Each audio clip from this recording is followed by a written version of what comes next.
महाराष्ट्र के बारे में मैंने सबसे पहले अपने पिताजी से सुना था जब मैं छोटा था।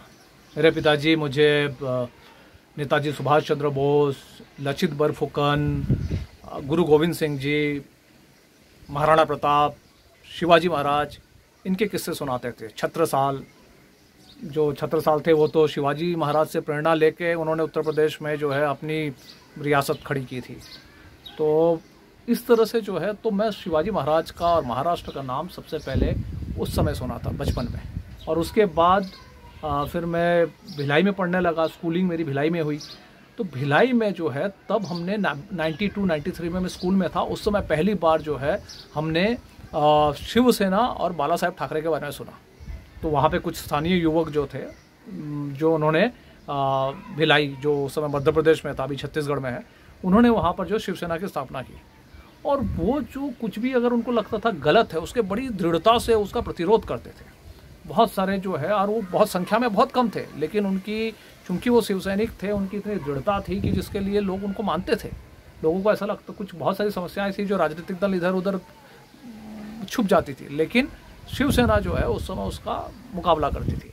जैसे मैं एक उदाहरण के लिए बताऊं कि बच्चे स्कूल से भाग जाते थे, स्कूल से भागकर सिनेमा हॉल जाते थे फिल्म देखने के लिए। तो शिवसैनिक जाते थे, बीच बीच में रेड मारते थे, बच्चों को लेते थे, ट्रक में डाल के, बस में डाल के उनके घर छोड़ने जाते थे। हालांकि शायद कानूनी दृष्टि से सही नहीं हो, लेकिन जो है माता पिता भी खुश थे। उनको लगता था शिवसेना बहुत सही काम कर रही है, हमारा बच्चा स्कूल से भागकर फिल्म देखने जाता है तो कम से कम जो है उसको वापस स्कूल भेजती है या घर भेजती है। तो ये इस तरह की मैं शिवसेना को उस तरह से देखा कि मतलब हिंदू हृदय सम्राट बाला साहेब ठाकरे की पार्टी है, उसको राजनीतिक दल से ज़्यादा हम एक, ऐसा लगता था कि वो लोगों के लिए, जनता के लिए एक संगठन है। फिर मैं ग्वालियर गया, ग्वालियर में आगे की पढ़ाई की मैंने। तो ग्वालियर में तो वहाँ पर जो राजवंश है, श्रीमती राजमाता विजय राजे सिंधिया, श्रीमंत माधवराव सिंधिया, उनका तो वो तो शिंदे परिवार है, और वहाँ के जो स्थानीय लोग हैं वो बहुत सम्मान करते हैं। कभी ऐसा नहीं लगा कि ये मराठी भाषी लोग जो है उत्तर भारत में जो है उनका शासन है, वो लोग जो है महाराज ही है। वहाँ पे वो परिवार महाराज का परिवार है। बगल में झांसी, महारानी लक्ष्मीबाई, कोई नहीं जानता, नवलकर परिवार, सब बोलते हैं हमारी झांसी की रानी थी वो, जिसने इतिहास रचा है। तो उस तरह से देखते थे कभी। और फिर उसके बाद मैं मुंबई आया। जब मुंबई आया तो मेरा सौभाग्य कहूँगा मैं कि मेरा सबसे पहला जो है काम मैं मराठी इंडस्ट्री में किया। मुझे तो मराठी बोलना भी नहीं आता था, लेकिन मैं ठीक से समझ भी नहीं पाता था उस समय, लेकिन मेरी शुरुआत जो है मराठी इंडस्ट्री में हुई। श्री साहू चिपलूनकर, कुमार साहू के नाम से एक मराठी में जो है मराठी नाटकों को डायरेक्ट करते थे। उनकी जो है, उन्होंने एक टेलीफिल्म बनाई थी। उससे पहले शायद उन्होंने एक सीरियल बनाया था प्रशांत आमले जी को लेकर, राजपुत्र ठकसेन। उसके बाद वो उसके बाद बना रहे थे नानाची टांग करके एक टेलीफिल्म। उसमें मैंने, वो मेरा पहला दिन है मुंबई में, पहला दिन एसएल स्टूडियो में मैं पहली बार जो है एज एन असिस्टेंट डायरेक्टर मेरा काम शुरू हुआ उनके अंडर, उनके जो है सहायक के रूप में। फिर मैं श्री अजय फंसेकर, उनके साथ मैं एनकाउंटर द किलिंग, उसमें मैं उनका असिस्टेंट था। तो सबसे पहले ना मुझे वो मराठी इंडस्ट्री में काम करके इतना अच्छा लगता था, क्योंकि वहाँ पर ना वो इंडस्ट्री की तरह नहीं काम करते थे, वो घर की तरह काम करते थे। अपनापन, जो संस्कार मैं देखता था कि शायद एक्टर की आयु बहुत बड़ी है, लेकिन वो डायरेक्टर यंग है, लेकिन वो डायरेक्टर के भी पैर छूते थे। मैं बोला कि मतलब उतना सम्मान है, मतलब, और बिल्कुल घर जैसे लगता था एकदम, इतने अपनापन से, जो बड़ी एक बहुत, मतलब हिंदी इंडस्ट्री में नहीं है वो चीज़। ये बड़ा कटु सत्य है, सुनने में थोड़ा अच्छा नहीं लगेगा, लेकिन ये सच है। हिंदी में बड़ा बहुत ही उससे मतलब या कट टू कट काम होता है।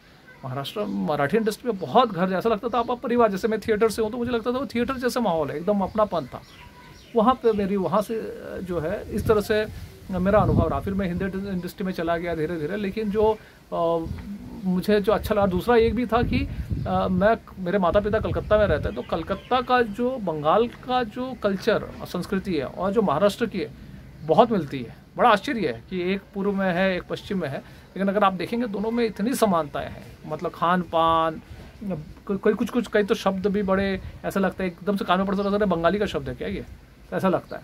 तो वो जो है वो मेरा रहा। उसके वो तभी से जो है मेरे मन में ना, मतलब एक अलग सा सम्मान। और लोग मुझे कहते थे यार तुम, मेरे रिश्तेदार वगैरह, मेरे दोस्त कहते थे यार तुम कहाँ मुंबई में चले गए, तो अंडरवर्ल्ड की जगह है। मैं बोला बिल्कुल नहीं भैया, हमें कोई टेंशन नहीं है, वहाँ पे जो है बाला साहेब ठाकरे है। तो जो है वो सारे फिल्म इंडस्ट्री के लिए रक्षक है। और बात भी सही है, क्योंकि उससे पहले मैंने कहीं एक बार इंटरव्यू में पढ़ा था, अमिताभ बच्चन जी कहीं कह रहे थे कि बाला साहेब ठाकरे उनके लिए पिता समान है। मैंने मनीषा कोइराला का इंटरव्यू पढ़ा था कि बाला साहेब ठाकरे मेरे लोकल गार्जियन है। तो हम लोगों के लिए वो कोई भी भाषा बोलता हो, कुछ भी हो, मुंबई में है तो मतलब वो हम लोग ये मान के चल रहे थे बाला साहेब ठाकरे के प्रोडक्शन में। बट पहली बार आज जो हो रहा है ना, ये बहुत गलत है, बहुत निंदनीय है। मतलब इसकी भर्त्सना करनी चाहिए, कोई भी करेगा इसको, इसकी भर्त्सना जो है, मतलब आप एक आप तिल का ताड़ा बनाते, पहली बात तो एक आप किसी से कहते हैं कि अगर तुमको वो मुंबई मत आना, वो अभिनेत्री बोलती है क्यों मुंबई पीओके है, आप बोलते कि अरे देखा उसने पीओके बोल दिया मुंबई को। अरे उसने पीओके नहीं बोला, आपने बोला, उसने कहा, उसने पूछा और आपने साबित किया उसका घर तोड़ के कि ये पीओके है। आप पीओके जैसी हालत है ना, मतलब जहाँ पे कानून व्यवस्था नहीं है। पीओके किसको बोलते हैं? जहाँ पे कानून व्यवस्था नहीं है, कोई न्याय नहीं है। तो आपको क्या पूरा मुंबई के अंदर एक ही इलीगल घर दिखा और कोई इलीगल नहीं था? न्याय जो है ना, न्याय उसे कहते हैं जो दिखे कि ये न्याय हो रहा है, और न्याय सबके लिए होता है, सबके साथ जो सबको एक समान जो ट्रीट किया जाता है, सबको एक समान जो व्यवहार होता है, वो न्याय होता है। अगर इतने सारे जो इलीगल चीज़ें हैं वो भी आप साथ में तोड़िए ना, फिर आप वो तो नहीं कर पा रहे।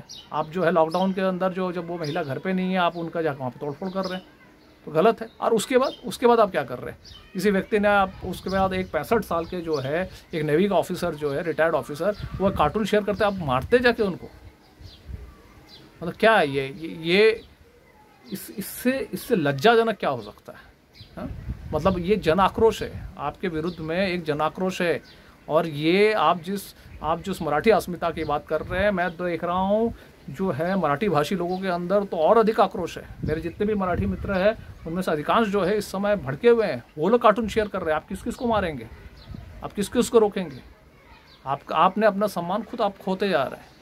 मत कीजिए, क्योंकि जो है आप सत्ता से बाहर हो तो रहे जाए, जो होना वो अलग बात है, लेकिन कम से कम आप अपना जो है अपने पुण्याई को मत खोइए। जो शिवाजी महाराज का आप नाम लेते हैं, शिवाजी महाराज की जो पुण्याई है, जिसके कारण एक समय जो है मराठों ने जो है मुगलों से जो है भारत को स्वतंत्र किया था, ये शिवाजी महाराज की पुण्याई थी, जिसके कारण जो है आज झांसी की रानी कितने लोग जानते हैं कि वो मराठी भाषी थी। उनका दूसरा अगला बात का परिचय है। पहला परिचय तो है कि वो एक मर्दानी थी जिसने जो है मतलब अंग्रेज़ों से लोहा लिया था। महारानी अहिल्याबाई होलकर इंदौर में, क्या उनका क्या मान सम्मान है? आप क्या ये कर रहे हैं? डॉक्टर बाबा साहेब अम्बेडकर, पूरे भारत के लिए उन्होंने काम किया, भारत के शोषित वर्ग के लिए काम किया, पूरे भारत के मतलब हर किसी को अधिकार के लिए उन्होंने काम किया है। ये आप अपने जो है इसको आप सीमित मत कीजिए, और सीमित कर रहे हैं अपने लाभ के लिए कर रहे हैं और गलत कर रहे हैं। क्योंकि जो है मेरा ऐसा मानना है कि शिवसेना का रहना जो है वो महाराष्ट्र और भारत दोनों के लिए जो है उपयोगी है, दोनों के लिए लाभकारी होगा। लेकिन अगर आप इस तरह से जो करेंगे ये बहुत गलत है। मुझे तो लगता है कि ये बाकी गलत भी नहीं है, ये एक राजनीतिक भूल है, आपके खुद के लिए भूल है। इसको जो है जितनी जल्दी हो इस बात को यहीं पे ख़त्म कीजिए। सार्वजनिक रूप से आप जो है क्षमा याचना कीजिए, ये मेरा सलाह है। आप शायद जो मैं जिस तरह से चाहे शायद ना माने, लेकिन अगर आप मुझसे पूछेंगे अगर जो मैंने हमेशा शिवसेना को वोट दिया वो व्यक्ति कह रहा है कि भैया आपको जो है बिल्कुल सार्वजनिक रूप से जो है अभिनेत्री से, उस नेवी ऑफिसर से और जो है महाराष्ट्र और मुंबई की जनता से क्षमा मांगिए। बोले कि कुछ गलतफहमी के कारण जो है अगर ऐसा हुआ है उसके लिए हम क्षमा प्रार्थी है, बात को यही ख़त्म कीजिए और जो है आगे बढ़िए। नहीं तो जो शिवसेना के लिए बहुत आगे का जो है उनका भविष्य जो है वो संकट में है। वो बाला साहेब ठाकरे की जो विरासत है वो ख़त्म हो सकती है और वो होना सही नहीं होगा। इतना ही मैं कहूँगा। धन्यवाद।